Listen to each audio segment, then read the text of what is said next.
Hello दोस्तों, नमस्कार। कैसे हैं आप लोग। दोस्तों आज ना हम लोग सीएनसी मशीन में ये अलग अलग ना कुछ टूल होल्डर्स होते हैं। जैसे आप देख रहे हैं, अगर मैं सबको इधर कर दिया तो ये आपका लेफ्ट हैंड का टूल है, राइट हैंड का टूल है। तो इसको हम लोग टरेट में कैसे माउंट करते हैं, आज उस पर हम लोग एक प्रैक्टिकल वीडियो बनाने जा रहे हैं। तो इसको आप लोग ध्यान से देखिए, समझिए, और कोई डाउट है तो फिर कमेंट्स करिए। तो आइए हम लोग चलते हैं मशीन पे, आ जाइए, आगे बढ़ते हैं, है ना।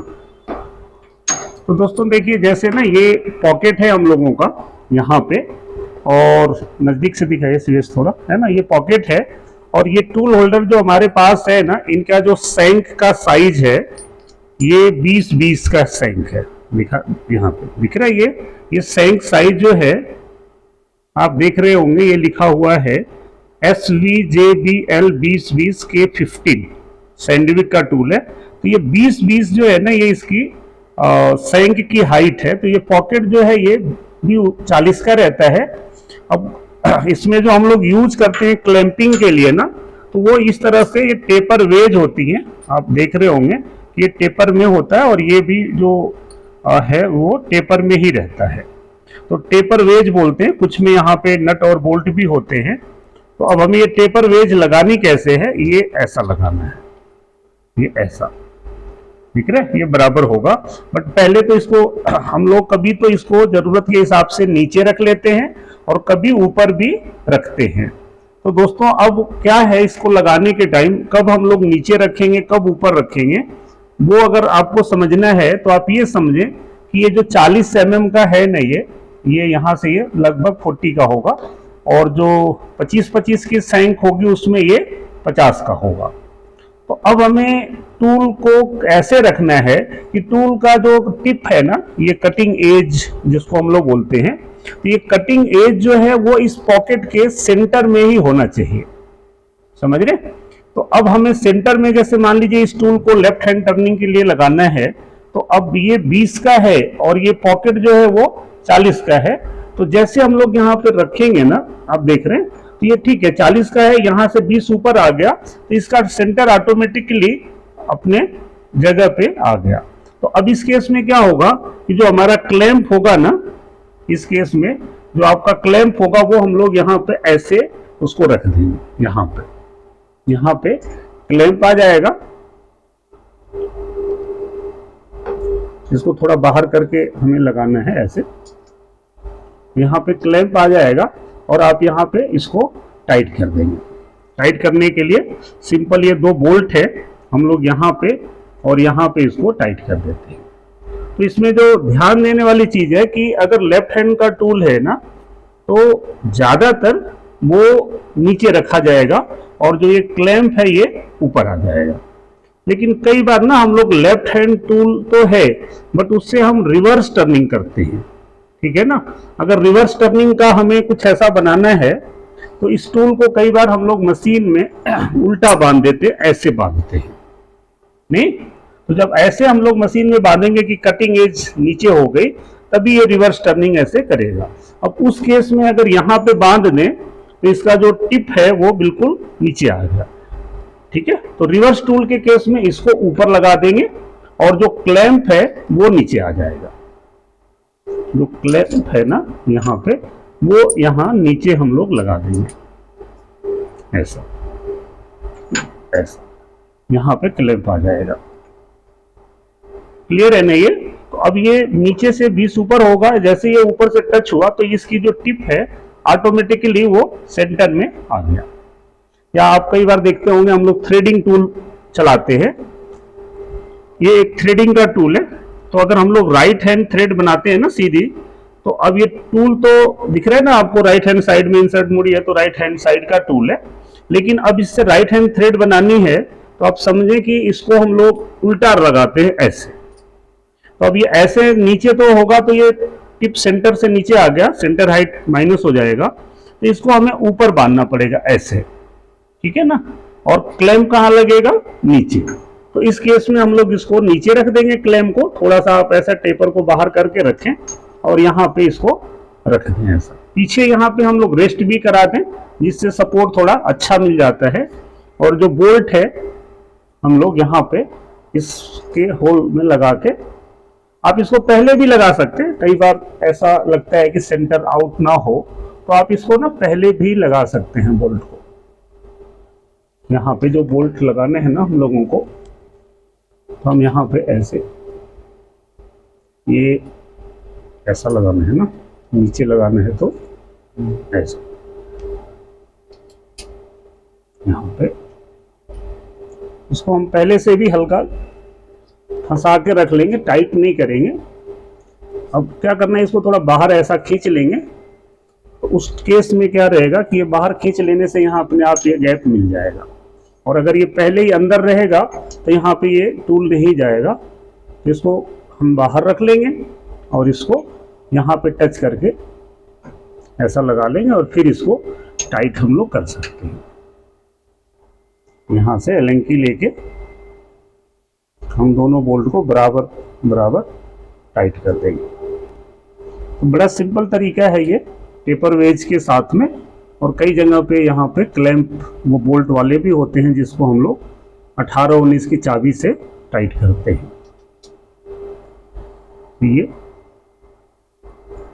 ये टाइट हो गया। कुछ में 2 बोल्ट्स पे होते हैं, कुछ में 3 बोल्ट होता है। इसमें 3 बोल्ट का है, हम ये तीनों बोल्ट लगा देंगे। एक बोल्ट और भी है ना, तो बड़ा ही सिंपल है, आप देख रहे हैं।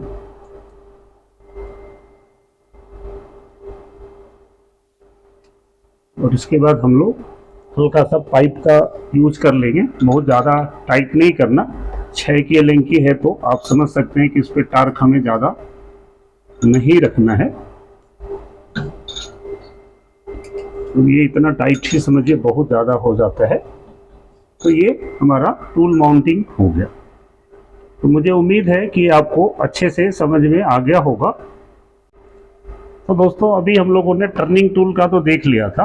अब हम लोग एक बोरिंग बार को कैसे टरेट में माउंट करते हैं, आप यहाँ पे देख रहे होंगे। ये बोरिंग बार है ना, ये टर्निंग टूल है हमारा और ये बोरिंग बार है। तो दोस्तों बोरिंग बार लगाने के लिए ना हम लोगों को ये ब्लॉक, इसको हम बोलते हैं बोरिंग बार ब्लॉक, और ये स्लीव है। तो मैं आपको एक स्लीव निकाल के भी दिखाता हूँ। तो कुछ बोरिंग बार ब्लॉक में क्या होता है कि ऊपर नीचे यहाँ पे भी 3 बोल्ट होते हैं और नीचे भी 3 बोल्ट होते हैं। ये मशीन में ऊपर नहीं दिया हुआ है, नीचे ही दिया हुआ है। तो हम लोग अगर ये इसको निकालें या लगाएं ना, तो देखिए ये 3 बोल्ट है। अभिनंदन बोल्ट खोल लिया जाए। तो दोस्तों अब ना हमने ये टूल को खोल लिया और मैंने इसको इंडेक्स करके अपने सेंटर है ना, पोजीशन होती है जो टूल की, वहां हम लोग लेके आ गए। तो अब इसको कैसे लगाते हैं वो मैं आपको बताता हूं, आप समझिए। इसमें क्या रहता है, जो आप ये बोरिंग बार में ये फ्लैट पोर्शन देख रहे हैं ना, ये जो है वो बोल्ट ये बिल्कुल परपेंडिकुलर होना चाहिए। तो जो बोरिंग बार का एंगल है वो अपने आप सेंटर में आ जाता है। तो अब इसमें क्या हमें ध्यान देना है कि जो बोरिंग बार है ना, एक कपड़ा देना उधर से, ये जो बोरिंग बार है ये साफ होनी चाहिए। और जहां हमें यूज करना है वो स्लीव, ये हमारा स्लीव है, इसको भी हम लोग थोड़ा साफ करें एयर मार के या कॉटन से, जैसे भी आप यूज करते हो, क्योंकि इसमें क्लीनिंग का थोड़ा अच्छा रोल रहता है कि हमें साफ रखना है। अब साफ रहेगा तो क्या होगा कि जो बोरिंग बार है ना वो बिल्कुल आसानी से इसके अंदर जाएगी। नहीं तो कई बार आप देखेंगे कि चोट मारना पड़ता है। तो ये दोस्तों क्या होता है, अगर यहाँ पे बोल्ट है या इधर है तो ये उसके बिल्कुल परपेंडिकुलर होना चाहिए। अब उसको परपेंडिकुलर रखने के लिए हमें क्या करना है, ये पोजीशन तो यहाँ पे है, ठीक है ना। तो मैं इसको थोड़ा सा सामने ला दूं ताकि आपको दिखे, तो दिखेगा तो आपको थोड़ा और भी इजी समझ में आ जाएगा। क्योंकि इसमें जो बोल्ट है ना वो इस साइड में दिया हुआ है, तो मैंने इसको ऐसा रख दिया। तो जैसा मैंने बताया कि ये बोल्ट जो है ना ये इसके परपेंडिकुलर रहेगा, इसमें दोनों तरफ ये फ्लैट दिया हुआ है, इधर भी और इधर भी। तो हम क्या करेंगे कि ये वाला फ्लैट पे जब हम टाइट करेंगे ना तो ये अपने आप यहाँ से सीधा हो जाएगा। और दूसरा क्या है, बोरिंग बार को हम लगाते टाइम देखेंगे कि बाहर कितना निकालना है, जितनी कंपोनेंट की लेंथ है ना उससे 2 mm ज्यादा। बट कई बार हमारी बोरिंग बार बड़ी है तो हम उसको इतना ज्यादा ना इधर निकाल दें, ठीक है, ये जब इंडेक्स होगी तो कहीं टकराएगी। तो हमें यहाँ का ये जो गैप है ना, ये बॉडी से और टरेट का, तो ये भी हमें ध्यान रखना है कि ये इतना बाहर ना हो कि वो फाउल कर जाए। तो हमें इसको मिनिमम इधर बचाते हुए हम लोग लगा सकते हैं। अब इसको सीधा करने का तरीका क्या है कि आप कहीं पे ना ऐसे, आप ये देख रहे हैं ये इतना घूम रहा है और इतना घूम रहा है, तो इसको थोड़ा सा टिल्ट करेंगे और बोल्ट को हल्का टाइट कर देंगे, ये और भी घूमना कम हो जाएगा। आप देख रहे हैं बिल्कुल हल्का घूम रहे हैं, तो ये जैसे सीधा होगा नहीं, घूमना बंद हो जाएगा। तो समझिए कि ये जो पोजीशन है ये अभी बिल्कुल फिक्स है। अब यहाँ पे हम लोग इसको टाइट कर सकते हैं और आपकी ये जो बोरिंग बार है वो अच्छे से माउंट होगी। बाकी आगे का मैंने आपको ऑफसेट वगैरह कैसे लेना है इस पे मैंने वीडियो ऑलरेडी बनाया हुआ है, आप उसको भी देख सकते हैं। ये हमने इसको हल्का सा पाइप लगाने का जरूरत है तो आप लगा दें, नहीं तो एलेंकी के हिसाब से तो आप हाथ से या हल्का सा जोर देके भी इसको टाइट कर सकते हैं। ये थोड़ा ज्यादा ही लूज है, मैंने इसको कर दिया और इसको हल्का सा पाइप दिखाइए जरा। इसको हम लोग एक पाइप के हेल्प से थोड़ा सा टाइट कर लेंगे ताकि कटिंग के टाइम कोई वाइब्रेशन वगैरह ना आए। अलग अलग मशीनों में ये बोल्ट का साइज भी अलग अलग होता है। बोल्ट का साइज थोड़ा बड़ा है, एलेंकी अगर आपकी 8 की या 10 की लगती है तो आप फोर्स थोड़ा ज्यादा भी लगा सकते हैं।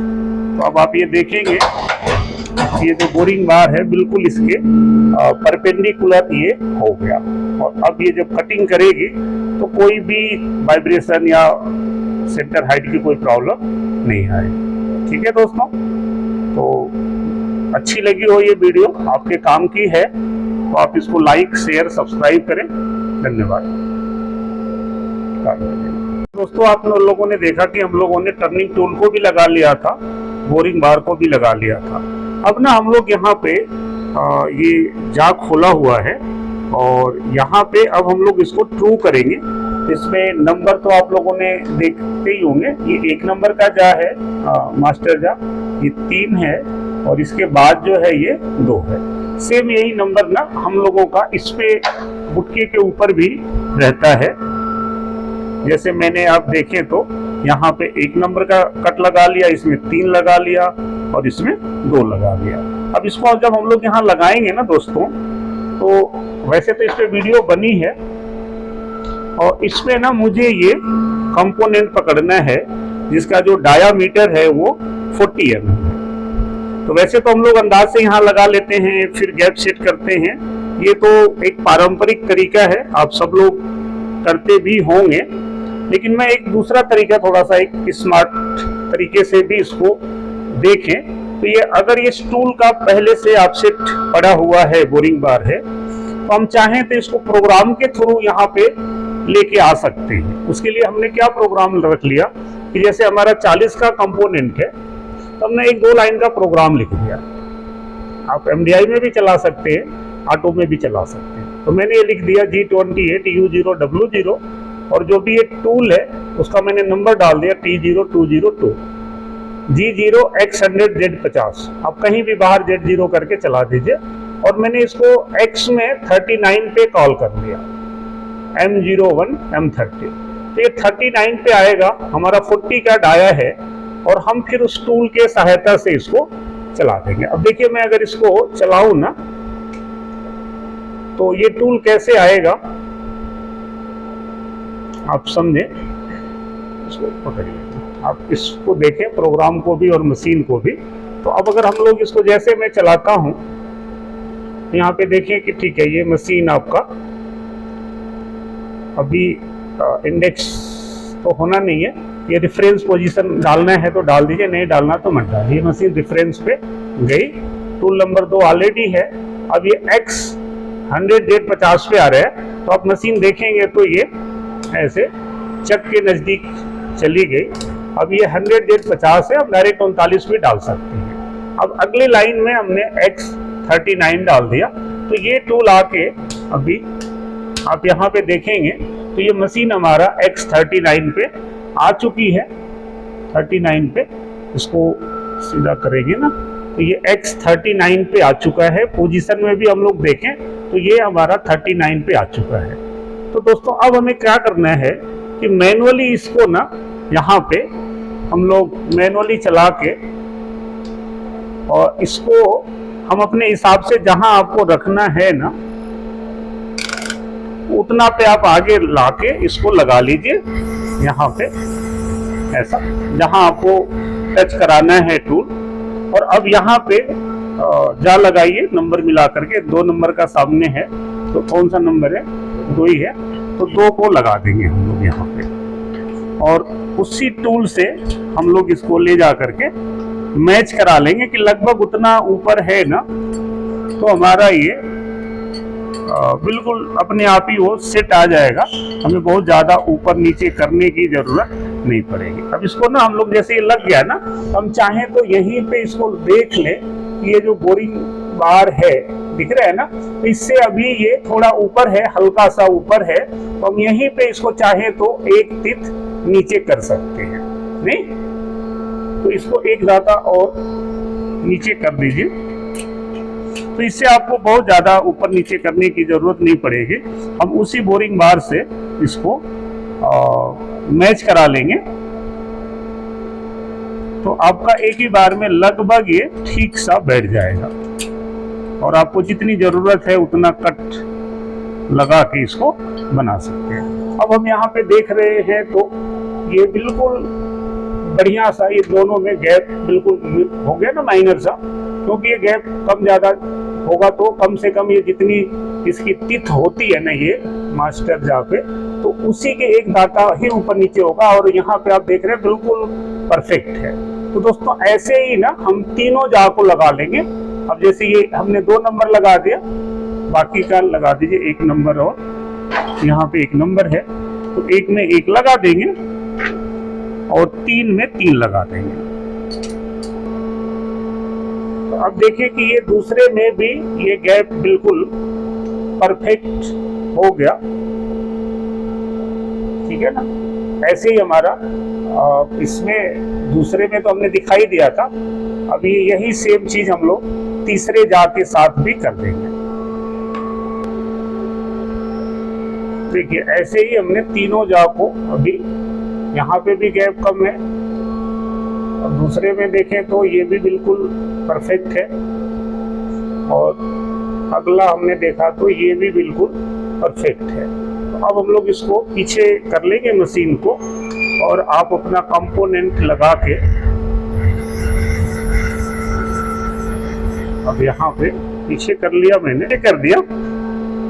और अब हम लोग ये ना कंपोनेंट को लगा के देखेंगे तो देखिए बिल्कुल स्लाइड करता हुआ जा रहा है, ना तो कोई ज्यादा प्ले है और नहीं, बस इतना तो चाहिए ही, और ये बिल्कुल अच्छा हो गया। अब हम लोग इसको जा को पूर्ण रूप से अच्छे से टाइट कर सकते हैं। तो ये जा हमारा बिल्कुल अलाइन हो गया बढ़िया से। अब इसमें हम लोग कट वगैरह भी लगा सकते हैं, जिसकी वीडियो ऑलरेडी पड़ी हुई है। तो मेरे को बस यही समझाना था आपको कि हम टूल की हेल्प से मतलब प्रोग्राम के थ्रू भी इसको हम लोग ट्रू कर सकते हैं। धन्यवाद।